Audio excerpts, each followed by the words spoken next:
Bismillahirrahmanirrahim. Assalamualaikum warahmatullahi wabarakatuh. Alhamdulillah, pada hari ini kita masih diberikan kesehatan, kesempatan, kekuatan oleh Allah Subhanahu wa taala. Kemudian selanjutnya mari kita kirimkan salam dan taslim kepada junjungan kita Nabi besar Muhammad sallallahu alaihi wasallam. Allahumma shalli ala sayyidina Muhammad wa ala Muhammad. Baik, terima kasih adik-adik sekalian. Sebelumnya saya ingin menyampaikan terima kasih yang sebesar-besarnya atas atensi adik-adik sekalian untuk bisa mengikuti perkuliahan ini, mata kuliah statistika bisnis. Ya.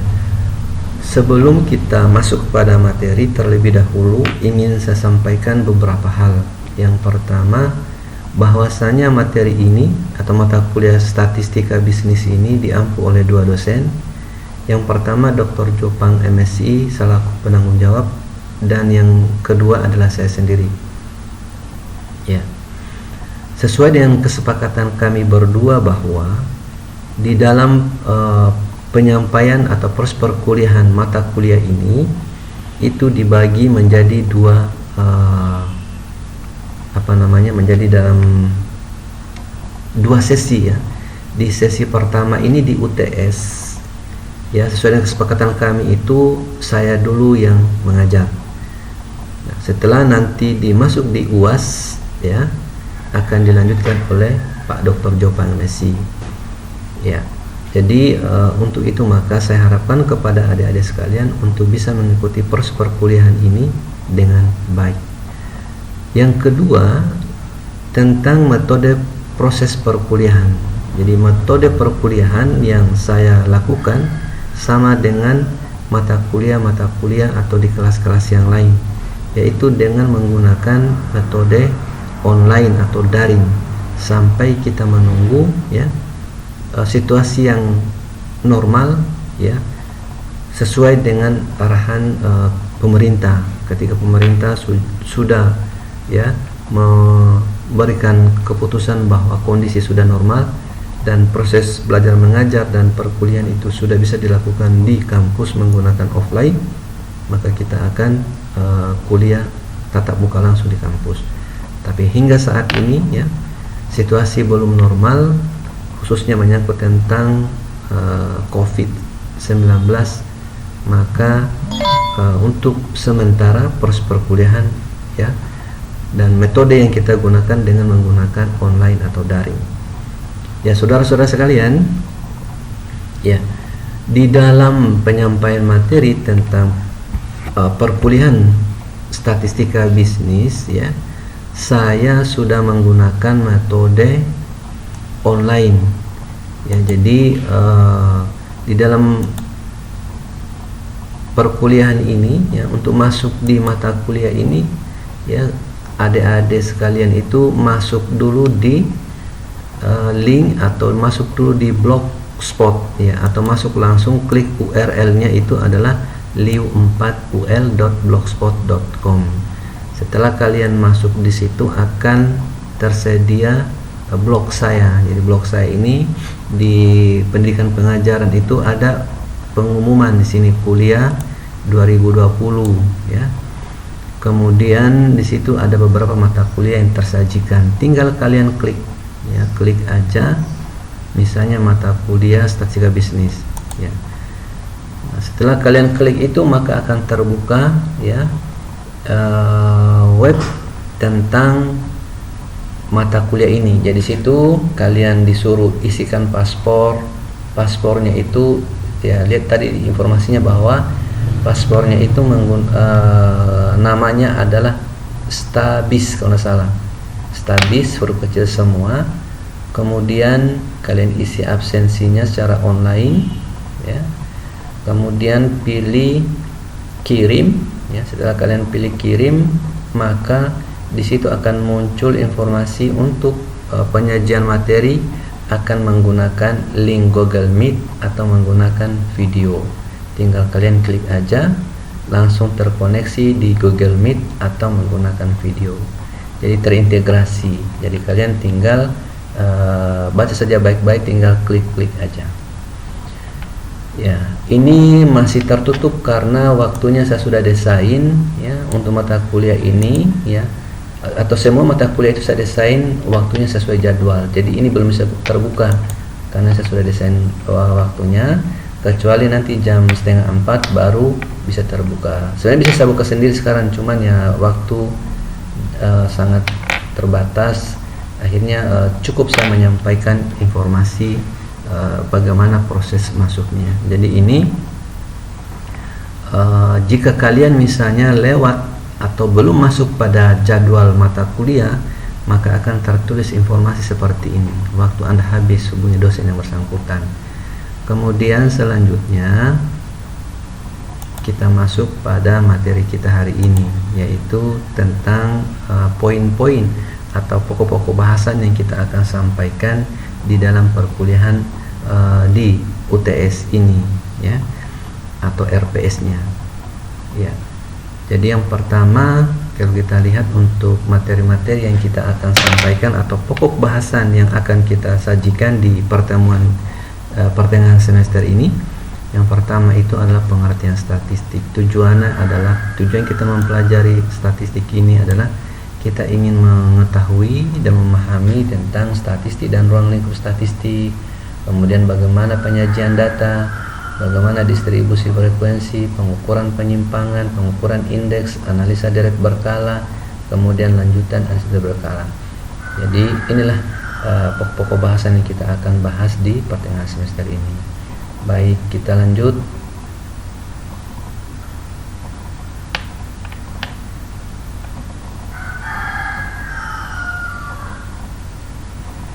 Ya, kenapa kita ingin mempelajari statistik? Ya, alasannya karena yang pertama, statistik itu merupakan sarana untuk mengembangkan cara berpikir secara logis, ilmiah, ya, untuk merencanakan, menyelidiki, dan menyimpulkan serta membuat keputusan. Ya, jadi sarana untuk mengembangkan cara berpikir atau mindset secara logis, ilmiah terhadap forecasting, penyelidikan, dan untuk menyimpulkan serta proses pembuatan keputusan. Alasan yang kedua, ingin mengembangkan gagasan mahasiswa untuk menerapkan dalam kenyataan. Ya, nanti banyak metode-metode statistik yang kita akan pelajari nanti. Itulah yang dijadikan sebagai dasar bagi mahasiswa untuk bisa digunakan di lapangan atau di tengah-tengah masyarakat. Alasan yang kedua, untuk mewujudkan ide-ide untuk dikembangkan menjadi sebuah karya nyata. Jadi ketika ada idenya, bisa Anda tulis dalam bentuk karya ilmiah ya, dengan menggunakan model atau alat statistik ya. Kemudian alasan yang keempat, kita mempelajari statistik adalah sebagai alat yang digunakan untuk mengolah, menyajikan, dan menganalisis data menjadi sebuah penetapan keputusan. Artinya bahwa kita mempelajari statistik ini agar kita bisa menerapkan ya, atau bisa kita menggunakan metode atau alat yang kita gunakan untuk menganalisis data. Sekarang itu banyak alat ya, hampir semua unit analisis ya statistik itu sudah menggunakan alat ya. Contoh misalnya mengukur forecasting atau keadaan di masa yang akan datang, itu perlu diukur dengan analisa regresi, dengan SPSS, dengan PLS, dengan AMOS, dan lain sebagainya. Jadi itulah alat-alat statistik yang digunakan untuk mengukur tadi ya. Selanjutnya, mengapa perlu statistik? Yang pertama itu adalah ya, statistik itu perlu karena statistik mampu menjelaskan hubungan antar variabel. Ya, jadi statistik itu mampu menjelaskan hubungan antar variabel. Ya, kalau belajar tentang hubungan, banyak metode atau alat yang digunakan untuk mengukur hubungan. Dalam mengukur hubungan itu banyak alat yang digunakan, ya, baik ya bisa diukur dengan regresi, dengan PLS dan sebagainya. Kemudian untuk melakukan estimasi atau peramalan, ya, jadi bisa statistik itu bisa mengukur, ya, apa yang akan apa yang menjadi dasar untuk hal-hal di masa yang akan datang, atau dengan istilah regresi, ya. Kemudian melakukan perbandingan atau komparasi, ya, jadi statistik juga perlu karena bisa mengukur perbandingan atau komparasi. Kemudian statistik menyusun perencanaan dan membuat ramalan, ya. Kemudian mengatasi berbagai perubahan, kemudian statistik membuat keputusan secara lebih baik. Kemudian menampilkan hasil penelitian, kemudian analisis praktis dalam berbagai bentuk, ya. Mengatasi berbagai perubahan artinya bahwa statistik itu mengalami dinamisasi keilmuan, ya. Contoh misalnya dulu kita kenal untuk menganalisis data itu menggunakan rumus manual, yang menggunakan rumus regresi manual, kemudian mengukur uji normalitas chi-square secara manual. Sekarang sudah alatnya, dia menggunakan SPSS, dengan menggunakan PLS, dengan menggunakan AMOS, ya, kemudian apalagi Listrel dan lain sebagainya. Ya, jadi kemudian membuat keputusan secara lebih baik. Artinya dari hasil analisis tadi, maka para pengambil keputusan itu dapat mengambil rujukan dari hasil olah statistik tadi, ya. Kemudian menampilkan hasil penelitian, kemudian analisis praktis dalam berbagai bentuk, ya. Oke, lanjut.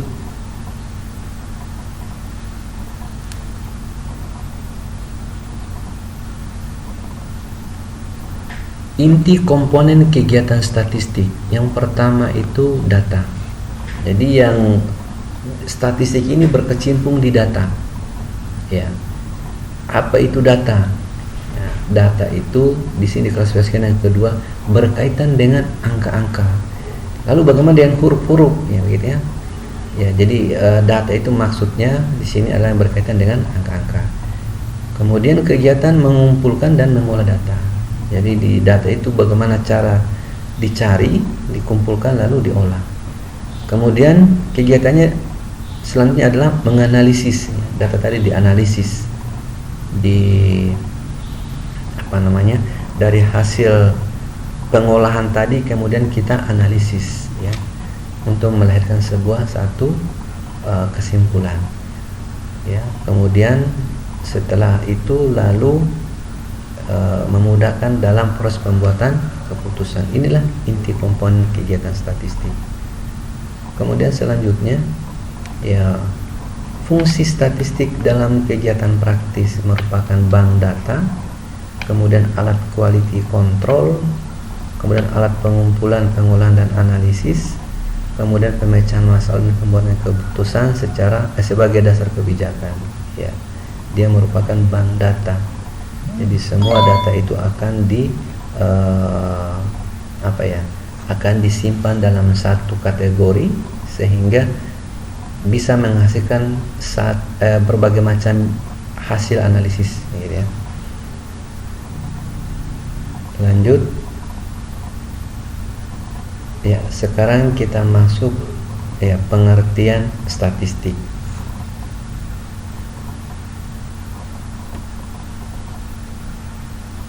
Bahwasanya statistik itu berasal dari bahasa Latin yang artinya status atau negara. Nah, kenapa statistik itu diambil dari kata status atau negara? Ya, karena yang kita lihat pada perkembangannya bahwa statistik itu, ya, merupakan sarana atau alat yang digunakan oleh pemerintah, ya, untuk menghitung, ya, jumlah penduduk, untuk menghitung pertumbuhan penduduk, untuk menghitung pajak, untuk menghitung jumlah aset negara dan lain sebagainya. Sehingga dari perkembangan tersebut maka lahirlah ilmu statistik, ya. Kemudian statistik juga tidak hanya terbatas pada satu disiplin ilmu, namun juga statistik ini merupakan atau berhubungan dengan disiplin ilmu yang lainnya, sehingga statistik itu dikategorikan sebagai ilmu yang bersifat universal. Kemudian dari perkembangan tersebut sehingga muncullah konsep statistik, bahwasanya statistik itu tujuannya adalah menghimpun data, ya, kemudian mengolah ya dari angka-angka yang terkaitan dengan jumlah kependudukan dan sebagainya. Nah, untuk itu maka mari kita coba lihat beberapa pandangan teori tentang pengertian statistik. Jadi statistik itu adalah ilmu yang terdiri dari teori dan metode yang merupakan cabang dari matematika, terapan, dan membicarakan tentang bagaimana pengumpulan data, meringkas data, mengolah dan menyajikan data, serta menarik kesimpulan dari hasil analisis untuk menentukan keputusan.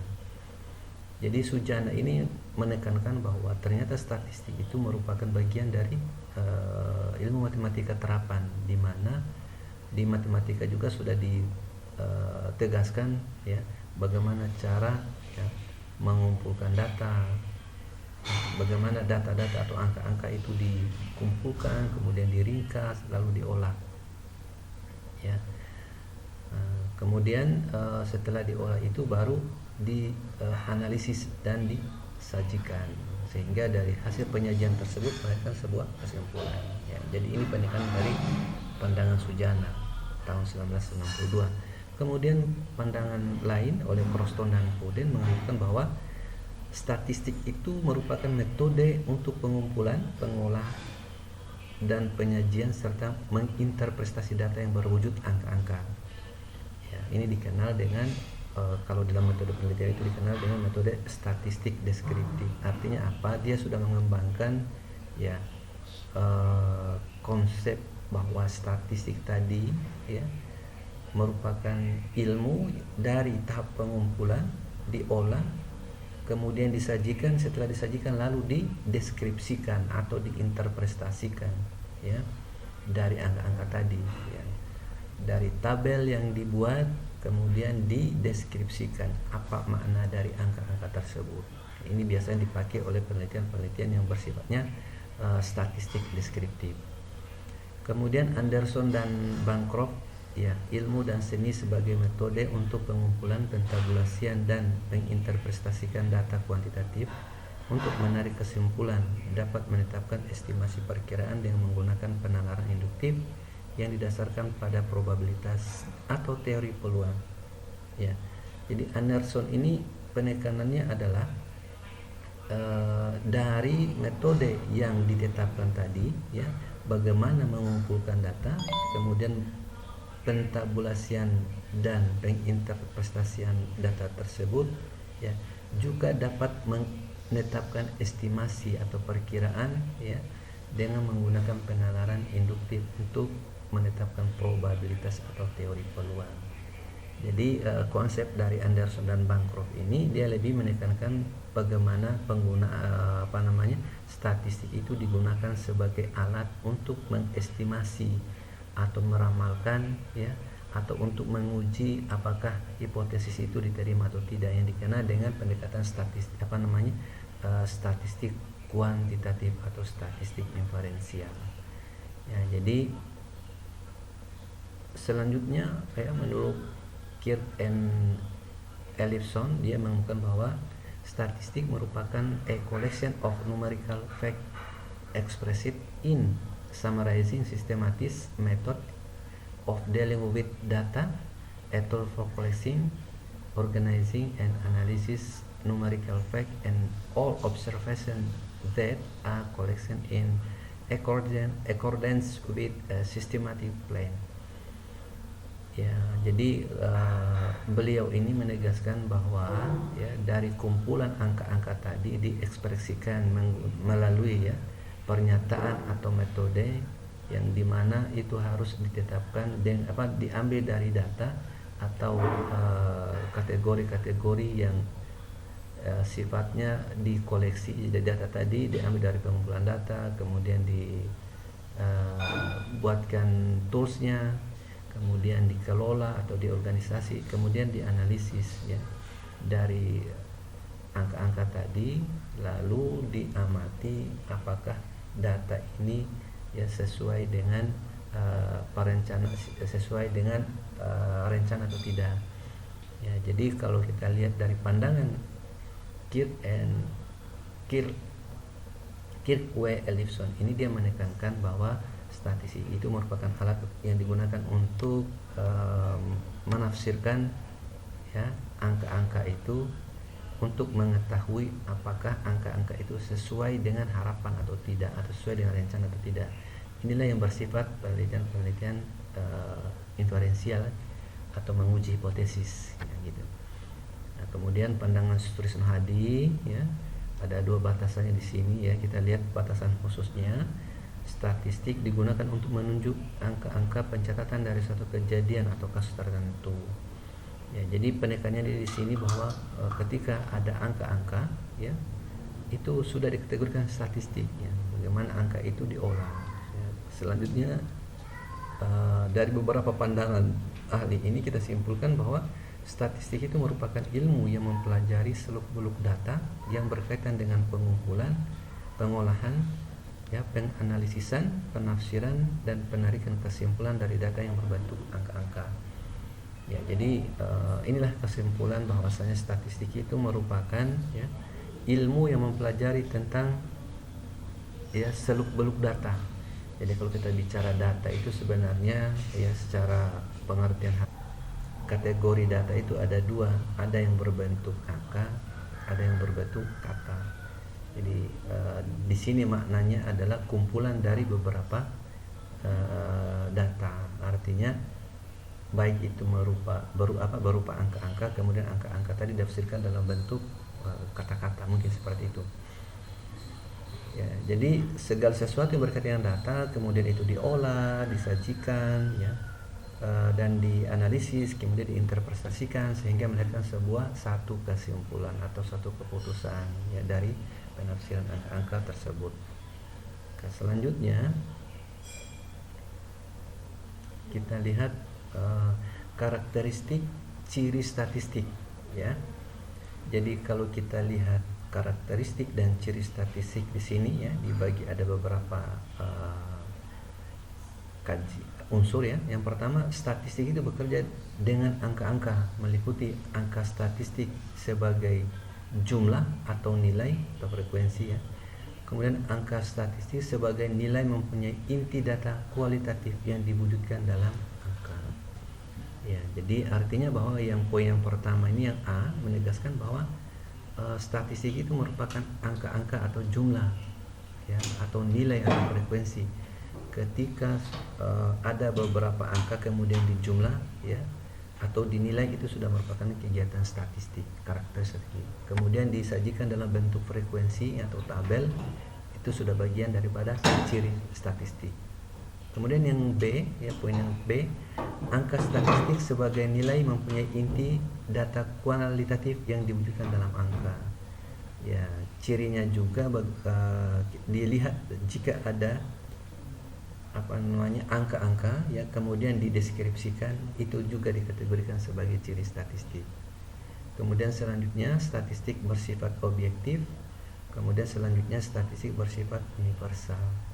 Ya, statistik bersifat objektif artinya apa? Statistik ini bisa dilakukan bisa dijadikan ya atau digunakan untuk yang mengkaji atau menganalisis fakta ya sesuai dengan apa yang terjadi ya, sesuai dengan empirisme yang ada di lapangan.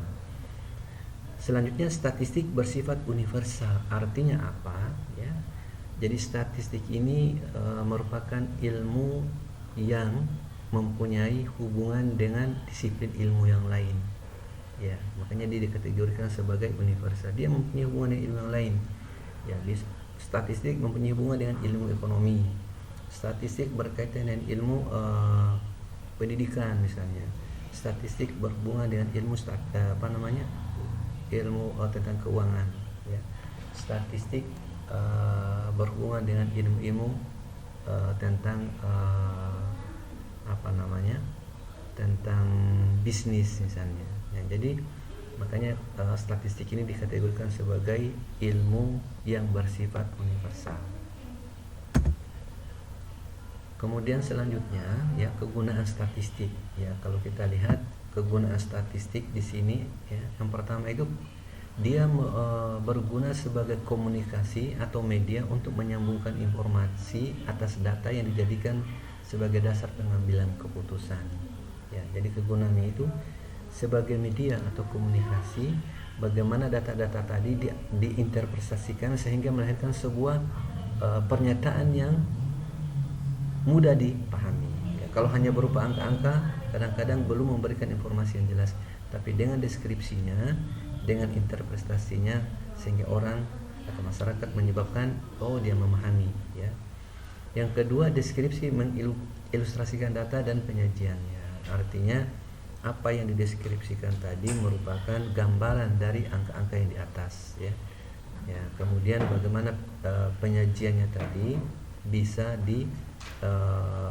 sajikan secara secara komprehensif ya. Kemudian kegunaan statistik ya sebagai regresi atau meramalkan pengaruh atas data untuk mengantisipasi gejala-gejala.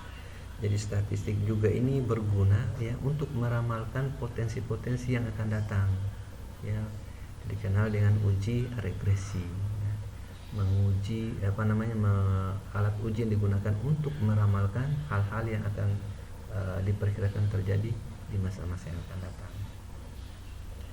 Selanjutnya bidang kajian statistik ya. Kalau kita lihat bidang kajian statistik itu ya, kita bagi menjadi dua. Yang pertama statistik deskriptif, kemudian statistik inferensial ya.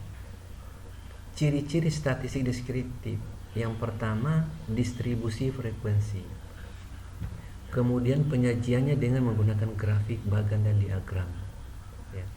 Kemudian pengukuran tendensi sentral pemusatan itu meliputi mean, median dan modus. Kemudian ya ciri-cirinya atau bidang kajiannya ya pembagian distribusi kuartil, desil dan persentil. Kemudian variabilitas range, kemudian mean, deviasi, standar deviasi, z-score, kemudian menggunakan angka indeks dan time series. Kemudian statistik inferensial ya, probabilitas atau teori ya, kemudian probabilitas dan teori kemungkinan ya. Jadi inferensial itu sudah menggunakan teori kemungkinan atau probabilitas. Kemudian distribusi teoritis, kemudian sampling dan distribusi sampling, studi estimasi, kemudian uji hipotesis, kemudian analisa korelasional dan uji signifikansi, kemudian analisis regresi untuk peramalan. Ya, jadi banyak banyak kajian-kajian yang ditegaskan di dalam studi inferensial. Ya. Intinya itu bagaimana menguji estimasi dan menguji hipotesis. Ya. Kemudian uji korelasi dan lain sebagainya. Itulah bidang kajian daripada statistik deskriptif dan statistik inferensial. Kemudian berdasarkan bentuk distribusi parameter ya dibagi menjadi dua juga. Yang pertama statistik parametrik dan non parametrik ya. Statistik parametrik adalah bagian statistik di mana parameter populasi diketahui mengikuti distribusi normal dan memiliki variasi yang homogen. Ya, ini artinya bahwa statistik ini populasi yang dilibatkan itu ya berdistribusi secara normal dan memiliki variasi yang homogen. Ya, jadi biasanya dipakai oleh menggunakan metode ya, biasa menggunakan metode distribusi proporsional sampling. Ya, jadi sampel itu ditetapkan berdasarkan distribusi secara proporsional. Ya, kemudian ada namanya statistik non parametrik. Ya, jenis statistik di mana parameter populasi tidak mengikuti distribusi normal atau distribusi bebas atau free distribution dan variasi tidak perlu homogen. Ya, ini biasanya digunakan penelitian yang kualitatif, non parametrik. Artinya populasinya itu tidak terlalu homogen, tapi bersifat ya bersifat apa ya, lawannya homogen gitu kira-kira ya, heterogen ya. Oke, saya kira untuk materi kita pada kesempatan hari ini saya kira cukup ya.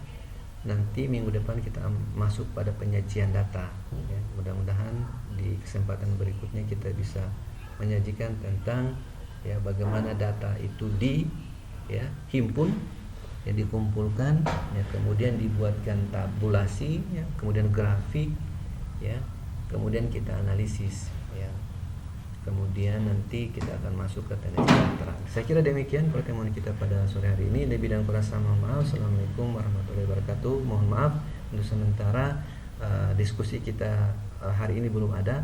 Nanti untuk diskusi ya, kalau ada hal-hal yang ingin mau ditanyakan silakan ditampung ya. Nanti minggu depan kita akan bahas kira-kira apa yang ingin ditanyakan materi ini hari ini. Oke, saya kira demikian. Mohon maaf sekali lagi ya. Assalamualaikum warahmatullahi wabarakatuh.